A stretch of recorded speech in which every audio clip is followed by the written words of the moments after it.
problem is we have adults who have very strong conservative views that are reluctant to let kids learn about evolution. And do you know why? I don't know why. Evolution is the fundamental idea in all of biology. It's the main idea in life science. It is the fact of life. It remains one of the most contentious debates in America, the one pitting those who believe in the theory of evolution and those who strictly follow biblical teachings. Creationism versus evolution in the classrooms. The fire lit with Bill Nye here on MidPoint recently, and now let's join this discussion from another viewpoint. She is an actress, author, and radio talker with her program syndicated across America. Pleasure to welcome back and go around the dial with Sam Sorbo. Sam, always a pleasure. Fun to be here with you. Let's go ahead and launch right into it. Bill Nye was on the show, and he said that creationists are doing their kids a disservice by not teaching evolution in the schools because they are not allowing them to become scientists and understand the reality of what life is today. How do you take that?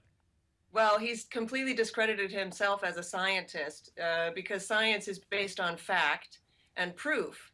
And we have yet to see proof of that theory of evolution. We don't actually have the proof for that. So as a scientist, he no longer counts. As a human being, he's certainly entitled to his opinion, but his opinion is simply an opinion.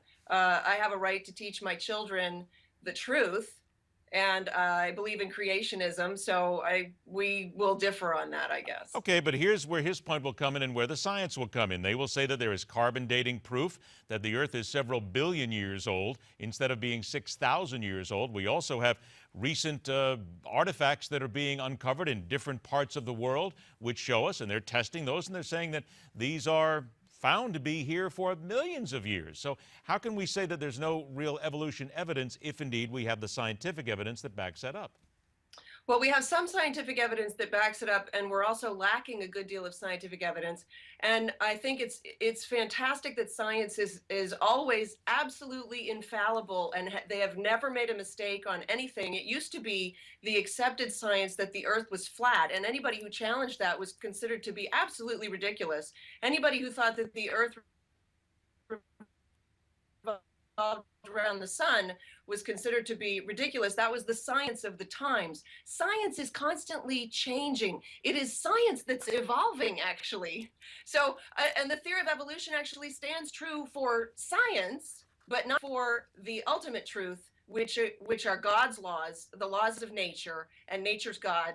Those are the immutable laws that we're still learning about. And in fact, the evolution of science is to discover God's laws. These people have just gotten completely off track. What would be the problem then with teaching evolution and creationism side by side and at least trying to see if they match somewhere and at least trying to give kids the science background? Is that part of the problem here? No, I don't have a problem with that. I think you should teach both sides of the coin, but teach them wholeheartedly. Teach the truth that there is no explanation for the gross jumps between anatomies of species. There is no proof of species intermingling or whatever. Teach all of it. I'm for that. More knowledge is better than less knowledge. What they're advocating is less knowledge. Don't teach the children something that we don't believe in, because that's dangerous. How is it dangerous? I think what they're saying is, and according to Bill Nye, is that kids are not getting the science that they need in order to better understand life. And he says that's making the kids, in his opinion again, that's making them maybe not less educated, but less informed. Yeah, kids aren't getting the education they need, but that's because we have a government that thinks that we need Common Core, a government that wants to teach our children all about Marxism, all about fairness, all about equal outcomes. The kids aren't getting, I agree with him. We are on the same side there. The kids are not getting the education they need. It's true. So we could at least say then that, and I've only got a couple seconds left, God, we got so much to do, and we lost track of everything here because we're off on this. But is it at least not good then for not to teach solely one, not to just teach creationism? What you're seeing is it's not a bad idea to teach both. Of course. In fact, Common Core is founded on the idea that we teach all the different all the different forms of thought, that they read Karl Marx, but that they also read Tocqueville, right? Yep. But that's not what they're doing. What they're doing with Common Core is they're only teaching one side of everything. You know, I tell you what, Sam, Indoctrinate. we're light on time, but I tell you what, we got to go to a break. Can you stick around for another segment? Sure. I tell you what, why don't you stick around, because this is a conversation that needs to be had. We'll have a couple more minutes on this, plus a few things that are happening in Washington as well I think are going to be good. Stand by. Sam Sorbo is going to come back. She'll join us right after this on MidPoint.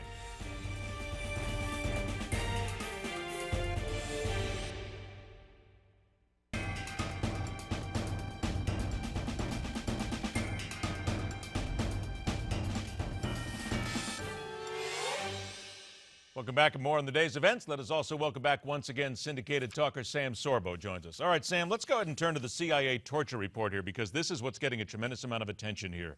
There are those who will say, quite frankly, torture is wrong.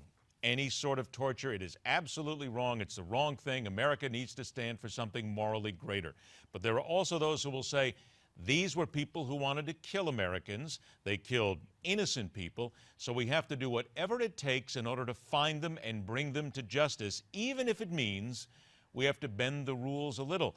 That's very difficult for a lot of people to be able to grasp that. They're saying, wait a minute, what do we then as Americans stand for? What do you think? Well, I was talking about this on the air today, and I discovered that I'm very emotional about this particular subject. I think that what Feinstein has done, I see there's no coincidence in her timing the release of this with the testimony of Jonathan Gruber, who called American voters stupid on Capitol Hill. And so I'm very cynical about this. And I think that if we are expected to fight the good fight, then we have to be allowed to fight it the way that it needs to be fought. And the release of this report, the timing of it, the whole message of it is kind of an equivocation. But look, we're bad too.